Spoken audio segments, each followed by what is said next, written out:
बिस्मिल्लाहिर्रहमानिर्रहीम। आज की मुफीद मालूमात में सर्दियों की ग़ज़ाएँ। अल्लाह ताला की लातदाद नेमतों में से खुशक मेवे भी हैं जो अपनी गर्म तासीर की वजह से ज़्यादातर सर्दियों के मौसम में खाए जाते हैं। मौसम सरमा की सर्द रातों में लिहाफ, रज़ाई वगैरह ओढ़े हुए ड्राई फ्रूट खाने का लुत्फ़ ही कुछ और होता है। दर्ज झैल बाज़ चीज़ें अगरचे महंगी मिलती हैं, लेकिन फ़वाइद को पेश नज़र रखते हुए इन नेमतों को कुछ ना कुछ ज़रूर खाइए और इनके फ़वाइद हासिल कीजिए। नंबर 1, बादाम। कड़वे और अरानी बादाम कैंसर के लिए मुफीद हैं। बादाम आँखों की बेनाई और कुव्वते हाफ़ज़ा के लिए मुफीद हैं। बादाम खाने से ताज़ाबियत और सर की खुश्की दूर होती है।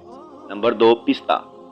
पिस्ता दिलो दिमाग को कुव्वत देता, बदन को मोटा करता, गुर्दे की कमज़ोरी दूर करता और हाफ़ज़ा को मजबूत करता है।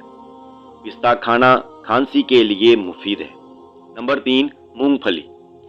मूंगफली में मौजूद विटामिन्स हड्डियों और दांतों को मजबूत बनाते हैं। मूंगफली दुबले पतले और कमज़ोर अफराद के लिए मुफीद है। एहतियात क्या है? हामला ख़वातीन और खारिश के मरीज़ मूंगफली इस्तेमाल ना करें। नंबर 4, अखरोट।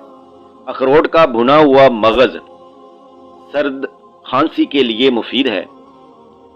अखरोट को चबाकर दाद यानी जिस्म पर जो छोटे दाने ज़ाहिर होते हैं, इन पर लगाया जाए तो दाद का निशान मिट जाता है। नंबर 5, चलगोज़े। चलगोज़ा बलगम दूर करता और भूख बढ़ाता है। छिले हुए चलगोज़े का शीरा बनाकर थोड़ा सा शहद शामिल करके चाटना बलगमी खांसी के लिए मुफीद है। इंजीर। इंजीर जोड़ों के दर्द, बवासीर, खांसी और दमे के लिए मुफीद है। अंजीर चेहरे का रंग निखारता है और प्यास बुझाता है। मोहतरम प्यारे नाजरीन, वीडियो अच्छी लगे तो इसे अपने दोस्तों तक ज़रूर शेयर कीजिए और हमें सपोर्ट करते हुए हमारे चैनल को सब्सक्राइब कीजिए। शुक्रिया।